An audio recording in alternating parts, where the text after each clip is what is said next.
ಚಳಕಾಪುರ ಕ್ಷೇತ್ರದಲ್ಲಿ ಜನ್ಮವ ಪಡೆದವನೇ, ಶಿವಯೋಗಿಯ ಲಕ್ಷಣದಿ ಬೆಳೆಯುತ್ತ ನಡೆದವನೇ. ಚಳಕಾಪುರ ಕ್ಷೇತ್ರದಲ್ಲಿ ಜನ್ಮವ ಪಡೆದವನೇ, ಶಿವಯೋಗಿಯ ಲಕ್ಷಣದಿ ಬೆಳೆಯುತ್ತ ನಡೆದವನೇ. ಗುರುದೇವೋ ಭವ ಎಂಬ ಅಭಯವ ನುಡಿದವನೇ, ಗುರುದೇವೋ ಭವ ಎಂಬ ಅಭಯವ ನುಡಿದವನೇ.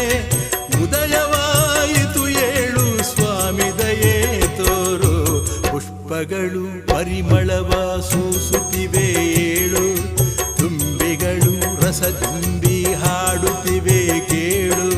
ಸದ್ಗುರುವೆ ಎಲ್ಲಿರುವೆ ಗುರು ಸಿದ್ಧಾರೂಢ,